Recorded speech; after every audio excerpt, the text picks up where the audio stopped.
الحمدللہ رب العالمین والصلاة والسلام علی رسولہ الکریم وعلی آلہ وصحبہ اجمعین ومن تبعہم بإحسان الی یوم الدین اما بعد۔ شباب، کلام کی تقسیم پہ ہم گفتگو کر رہے ہیں۔ کلام کی تقسیم کئی اعتبارات سے کی گئی۔ ان میں سے ایک اعتبار تھا کہ کلام کو ہم صدق یا کذب سے موصوف کر سکیں۔ اس اعتبار سے کلام کی جو قسمیں کی گئی، خبر اور انشاء، وہ ہم گفتگو کر چکے ہیں۔ اس کے بعد کلام کی تقسیم کی گئی تھی کلام کے استعمال کے اعتبار سے۔ کلام کے استعمال کے اعتبار سے کلام کی دو قسمیں کی گئی تھی، حقیقت پہلی قسم اور دوسری قسم ہے مجاز۔ حقیقت کی تعریف ہم پڑھ چکے ہیں کہ وہ لفظ جو اس معنی پر دلالت کرے جس کے لیے بنایا گیا ہے، تو اس کو حقیقت کہتے ہیں۔ حقیقت کی پھر قسمیں کی گئی تھی، حقیقہ لغویہ، حقیقہ شرعیہ، حقیقہ عرفیہ۔ پھر یہ بتلایا گیا تھا پچھلے درس میں کہ اگر حقائق کے مابین تعارض پیدا ہو جائے تو عمل ہمارا کیا ہوگا۔ بتلایا گیا تھا کہ تعارض کے وقت حقیقہ شرعیہ کو مقدم کیا جائے گا حقیقہ عرفیہ پہ اور حقیقہ لغویہ پہ، پھر اس کے بعد حقیقہ عرفیہ کو مقدم کیا جائے گا حقیقہ لغویہ پہ۔ یہ پچھلے درس میں بتلایا گیا تھا۔ یہاں تک ہم پڑھ چکے ہیں۔ آج جو ہمارا ٹاپک ہے وہ ہے مجاز۔ مجاز کا مطلب یہ ہے کہ کسی بھی لفظ کو اس معنی میں استعمال کیا جائے جس معنی کے لیے اس لفظ کو حقیقت میں یا اصلاً بنایا نہ گیا ہو۔ جیسے اسد کو استعمال کیا جائے شجاع کے معنی میں، بہادر کے معنی میں۔ اسد یہ بنایا گیا ہے حیوان مفترس شیر کے لیے، لیکن اسد کو استعمال کیا جائے حیوان مفترس کے علاوہ ایک مرد کے لیے، طاقتور آدمی کے لیے، بہادر آدمی کے لیے، تو اس کو کہتے ہیں مجاز۔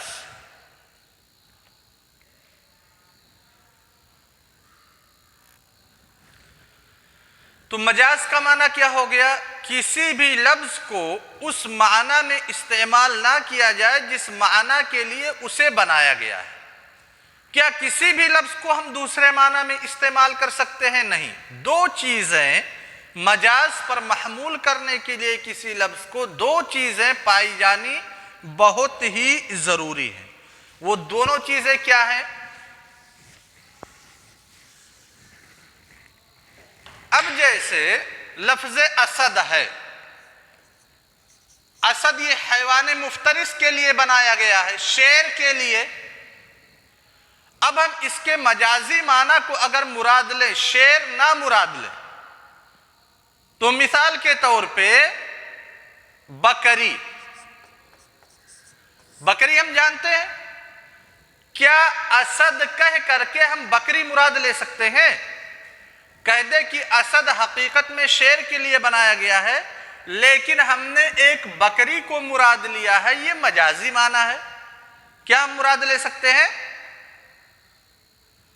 یا ایسے ہی اسد کا استعمال کیا جائے اور کہیں کہ کتبت بالاسد، آپ جملہ لکھیں کتبت بالاسد۔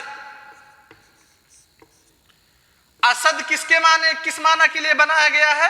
حیوان مفترس کے لیے۔ آپ بھائی شیر سے کوئی چیز لکھ سکتے ہیں، شیر کے واسطے سے، شیر کی مدد لے کر کے؟ کہیں گے نہیں، اسد سے مراد یہاں ہم نے قلم لیا ہے۔ تو کیا اسد کو قلم کے معنی پہ محمول کر سکتے ہیں یا نہیں کر سکتے؟ یہ کہا جا سکتا ہے کہ قلم یہ مجازی معنی ہے یا نہیں۔ اسی چیز کو جاننے کے لیے ہم منتقل ہوتے ہیں کہ کسی بھی حقیقت کو مجاز کی طرف منتقل کرنے کے لیے کن چیزوں کا پایا جانا ضروری ہے۔ سب سے پہلی چیز ہے القرینہ۔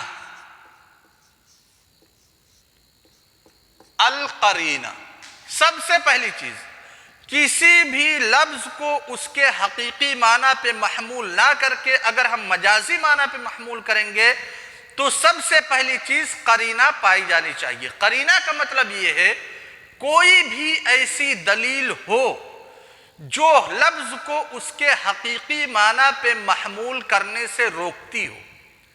اگر ہم لفظ کو اس کے حقیقی معنی پہ محمول کریں گے تو ہمارا کلام لغو ہو جائے گا، باطل ہو جائے گا، اس کی کوئی قیمت نہیں رہ جائے گی، گویا کہ ہم نے کچھ کہا ہی نہیں۔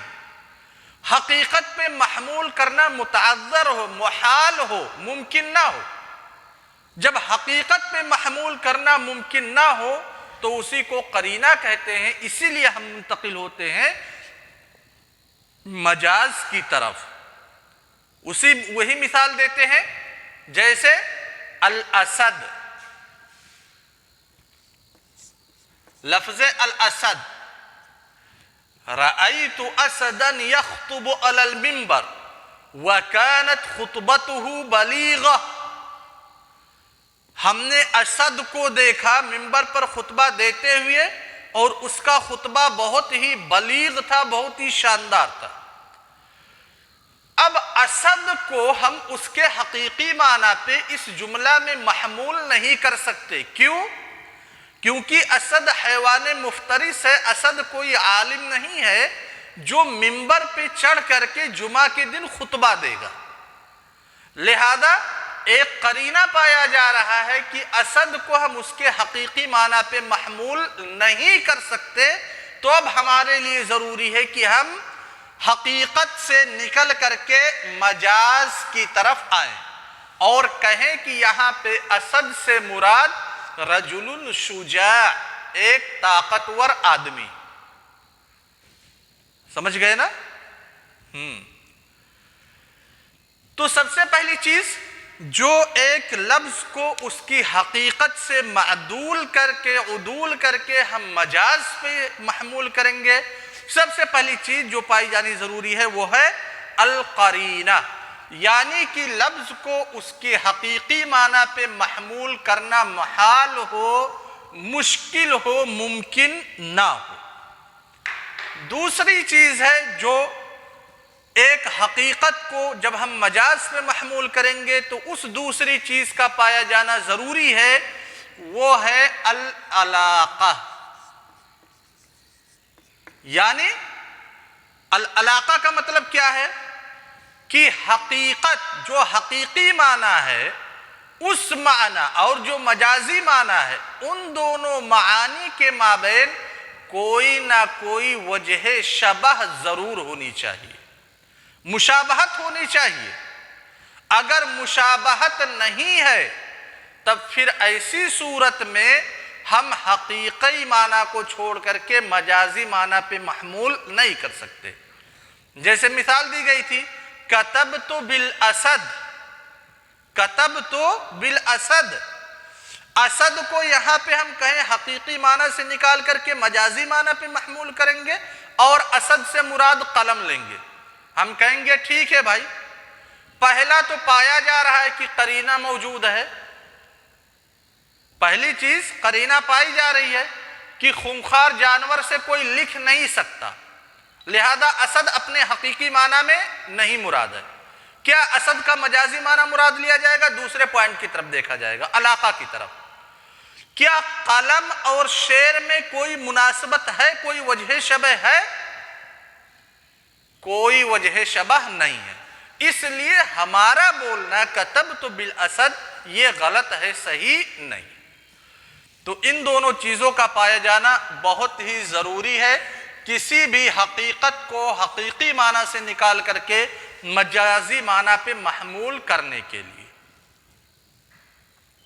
پہلی چیز ہو گئی، تو مجاز کی تعریف ہو گئی کہ کسی بھی لفظ کو اس کے حقیقی معنی پہ محمول نہ کر کے، اس معنی پہ محمول نہ کر کے جس معنی کے لیے بنایا گیا ہو کسی دوسرے معنی پہ محمول کیا جائے علاقہ اور قرینہ کی بنیاد پہ، علاقہ اور قرینہ کی بنیاد پہ۔ یہ ہو گئی مجاز کی تعریف۔ آگے منتقل ہوتے ہیں کیا مجاز واقع ہے یا واقع نہیں ہے اس نقطے کی طرف۔ تو مجاز کا محل وقوع دو چیزیں، ایک ہے لغت، یعنی کیا عربی لغت کے اندر مجاز ہے یا نہیں ہے، دوسرا محل وقوع ہے مجاز کا قرآن یا شریعت، کیا قرآن کے اندر مجاز واقع ہوا ہے یا نہیں واقع ہوا ہے۔ پہلے نقطے کی طرف ہم آتے ہیں، محل وقوع کی طرف۔ مجاز کیا لغت کے اندر واقع ہے یا واقع نہیں ہے۔ یہاں پہ علماء کرام کے دو مذہب ہیں، ایک مذہب ہے جمہور کا، جمہور علماء کرام کہتے ہیں کہ لغت کے اندر مجاز واقع ہے، لغت کے اندر مجاز واقع ہے۔ علامہ اسفرائینی کہتے ہیں جو کہ شافعیہ میں سے ہیں کہ لغت کے اندر مجاز واقع نہیں ہے۔ کیوں کہتے ہیں لغت کے اندر مجاز واقع نہیں ہے؟ کیونکہ مجاز در حقیقت ایک سامع کو، ایک مخاطب کو وہم میں ڈالنا ہے کہ لفظ میں یہ بول رہا ہوں لیکن جس لفظ پہ معنی دلالت کر رہا ہے وہ معنی میں مراد نہیں لے رہا ہوں، کوئی دوسرا معنی مراد لے رہا ہوں۔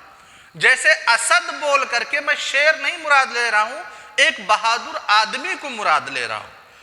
تو علامہ اسفرائینی کہتے ہیں کہ اس سے سامع اور مخاطب کو وہم میں ڈالنا مقصود ہوتا ہے، اس لیے اور کوئی بھی ایسی لغت کہ آپ بولے اور سامع وہم میں پڑ جائے، سمجھ نہ پائے، تو اس لغت کے اندر کمال نہیں۔ یہ جمہور علماء کرام کہتے ہیں کہ مجاز واقع لغت کے اندر، علامہ اسفرائینی کہتے ہیں کہ مجاز واقع نہیں، اور علامہ اسفرائینی کی تعلیل بھی ہم نے جان لی۔ یہ در حقیقت ہے کیا؟ یہ اختلاف معنوی ہے یا اختلاف لفظی ہے؟ دونوں کے اندر اختلاف لفظی ہے۔ کیسے اختلاف لفظی ہے؟ یعنی صرف تعبیرات کا فرق ہے، الفاظ کی ہیر پھیر ہے، مقصود کے اعتبار سے دونوں متفق ہیں۔ کیوں؟ جمہور علماء کرام بھی جب کہتے ہیں کہ کسی بھی حقیقت کو، کسی بھی لفظ کو ہم مجاز پہ مطلقاً محمول نہیں کر سکتے، اس وقت محمول کر سکتے ہیں جب یہ دو چیزیں پائی جائیں گی، القرینہ اور دوسری چیز العلاقہ۔ اگر دونوں میں سے کوئی ایک چیز بھی مفقود ہے تو سامع یا مخاطب وہم میں پڑ سکتا ہے، ہماری بات کو نہیں سمجھ سکتا، اس لیے ہم وہاں پہ بات کلام کو مجاز پہ محمول نہیں کریں گے۔ یعنی سامع کو جو علت علامہ اسفرائینی نے بیان کی ہے، سامع کو وہم میں سے بچانے کے لیے جمہور علماء کرام نے یہ شرط رکھی ہے قرینہ اور العلاقہ کی۔ جب قرینہ اور علاقہ پایا جائے گا تب کسی بھی لفظ کو ہم مجازی معنی پہ محمول کر سکتے ہیں، ورنہ نہیں کر سکتے۔ اور جب یہ دونوں چیزیں پائی جائیں گی تو کلام میں وہم نہیں پایا جائے گا، سامع یا مخاطب وہم کا شکار نہیں ہوگا۔ یہ تو ہو گئی لغت کے اندر۔ اب آتے ہیں قرآن کے اندر۔ کیا قرآن کے اندر مجاز ہے یا نہیں ہے؟ یہ نقطہ ہے، اس نقطے کو تھوڑا مٹا کر کے اوپر لکھ دیتے ہیں تاکہ معاملہ کلیئر رہے۔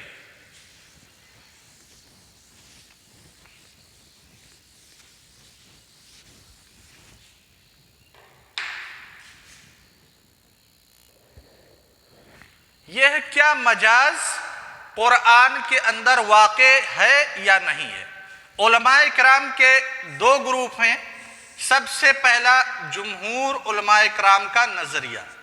جمہور علماء کرام یعنی مالکیہ، شافعیہ، حنابلہ، حنفیہ اور دیگر جو علماء کرام ہیں وہ کہتے ہیں کہ مجاز قرآن میں واقع ہے، یعنی قرآن کے اندر مجاز موجود ہے۔ یہ جمہور علماء کرام کا قول ہو گیا۔ دیگر علماء کرام، کچھ ایسے محققین ہیں، دوسرے علماء ہیں جو کہتے ہیں کہ قرآن کے اندر مجاز واقع نہیں ہے، یعنی قرآن مجاز سے خالی ہے۔ ان میں سر فہرست جن لوگوں کا نام آتا ہے ان میں امام ابن تیمیہ رحمہ اللہ، امام ابن قیم رحمہ اللہ نے تو مجاز کو طاغوت قرار دے دیا ہے، اور معاصرین میں سے جن علماء کا نام آتا ہے ان میں سے علامہ شنقیطی رحمہ اللہ تعالی ہے۔ یہ علماء محققین کہتے ہیں کہ قرآن میں مجاز واقع نہیں ہے۔ جمہور علماء جو کہتے ہیں قرآن میں مجاز واقع ہے، مجاز موجود ہے، ان کے بہت سارے ادلہ ہیں۔ انہی ادلہ میں سے ایک ہے دلیل وقوع، یعنی قرآن نے مجاز کو خود استعمال کیا ہے، جیسے وَاخْفِضْ لَهُمَا جَنَاحَ الذُّلِّ، اللہ تبارک و تعالیٰ کا قول وَاخْفِضْ لَهُمَا جَنَاحَ الذُّلِّ، یہاں مردوں کو، لوگوں کو مخاطب کر کے کہا گیا ہے کہ اپنے والدین کے ساتھ نرم رویہ اختیار کرو، اور اس نرم رویہ کی اختیار کرنے کے لیے قرآن نے جو تعبیر استعمال کی ہے وہ جناح کی تعبیر استعمال کی ہے۔ جناح کا مطلب بازو، پنکھ۔ تو کیا انسانوں کے پنکھ ہیں؟ انسانوں کے پنکھ نہیں ہیں، لہذا انسانوں کے پنکھ نہیں ہیں، تو اگر ہم جناح کو مجاز کے معنی پہ محمول نہیں کریں گے تو قرآن کے اندر ایک ایسے لفظ کا وارد ہونا لازم آئے گا جس لفظ کا کوئی معنی نہیں ہے اور وہ غلط ہے۔ ایسے ہی کہا وَاسْأَلِ الْقَرْيَةَ، اللہ تعالیٰ قرآن میں کہتے ہیں وَاسْأَلِ الْقَرْيَةَ، گاؤں سے پوچھو۔ وَاسْأَلِ الْقَرْيَةَ، گاؤں سے پوچھو۔ گاؤں جو ہے اس کے اندر اللہ تعالیٰ نے قوت گویائی نہیں عطا کی ہے، اور نہ ہی اس کے اندر قوت سمع اور قوت فہم دی ہے۔ تو جب ہم گاؤں سے پوچھیں گے تو گاؤں ہم کو کچھ جواب دے سکتا ہے؟ کچھ نہیں۔ مقصود یہاں پہ کیا ہے؟ وَاسْأَلْ أَهْلَ الْقَرْيَةِ، کہ گاؤں والوں سے پوچھئے۔ لہذا القریہ سے مراد، القریہ کو استعمال کیا گیا اور مراد لیا گیا اہل القریہ، یہی مجاز، کیونکہ گاؤں سے ہم پوچھ نہیں سکتے۔ گویا کہ اس جملے کو اس کے حقیقی معنی پہ محمول کرنا محال ہے، ناممکن ہے۔ گاؤں سے ہم پوچھ نہیں سکتے۔ کیا علاقہ پایا جا رہا ہے؟ ہاں، علاقہ بالکل موجود ہے، کیونکہ محل کو بول کر کے اہل مراد لیے جاتے ہیں لغت کے اندر۔ ٹھیک، اس طرح کی بہت سارے ادلہ ہیں ان کے، جمہور علماء کرام کے۔ جو لوگ کہتے ہیں واقع نہیں ہے، ان لوگوں کے یہاں ایک قاعدہ ہے، کیونکہ کل مجاز جاز انکار، یہ قاعدہ ہے، ہر ایک مجاز کا انکار درست ہے، ہر ایک مجاز کا ہم انکار کر سکتے ہیں۔ لہذا اگر ہم کہتے ہیں کہ وَاسْأَلِ الْقَرْيَةَ یہ مجاز ہے تو اس مجاز کا ہم انکار بھی کر سکتے ہیں اس قاعدے کی بنیاد پہ، اور انکار کریں گے تو کیا لازم آئے گا؟ کہ قرآن باطل ہے، نعوذ باللہ۔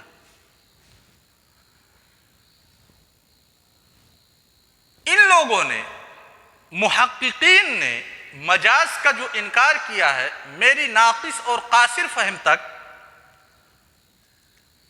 یہ بات میں سمجھتا ہوں کہ مجاز کے انکار کرنے کی ایک خصوصی وجہ ہے، خصوصی سبب ہے۔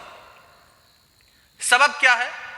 اسی مجاز کا سہارا لے کر کے علماء اہل سنہ والجماعہ کے مخالفین نے اللہ تبارک و تعالیٰ کے اسماء اور صفات کی تعویل کی اور اس کا انکار کیا۔ لہذا اس چور دروازے کو بند کرنے کے لیے، جس چور دروازے کے راستے سے اللہ تعالیٰ کے اسماء اور صفات کی تعویل یا انکار لوگ کرتے تھے، اس چور دروازے کو بند کرنے کے لیے محققین علماء کرام نے کہا کہ مجاز قرآن میں واقع نہیں ہے۔ کیسے؟ اس مجاز کا سہارا لے کر کے کیسے لوگ اللہ تعالیٰ کے اسماء اور صفات کا انکار کر سکتے ہیں؟ مثلا اللہ تعالیٰ کی ایک صفت ہے الید، تبارک الذی بیدہ الملک وہو علی کل شیء قدیر۔ الید اللہ تبارک و تعالیٰ کی صفت ہے. ید کا مطلب ہاتھ، یہ ہاتھ جو ہمارا.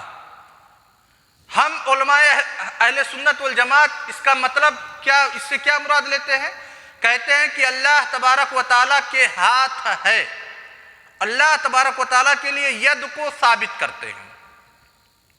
جو اہل سنت والجماعت کے مخالفین ہیں، ید سے وہ کیا مراد لیتے ہیں؟ کہتے ہیں ید سے مراد قبضہ قدرت. قبضہ قدرت یعنی ید سے مراد ہاتھ نہیں ہے. ہم ان سے اگر سوال کریں کیوں آپ نے قبضہ قدرت مراد لیا ید سے، تو کہتے ہیں کہ ید یہاں اپنے حقیقی معنی میں مستعمل نہیں ہے بلکہ مجازی معنی میں مستعمل ہے قبضہ قدرت.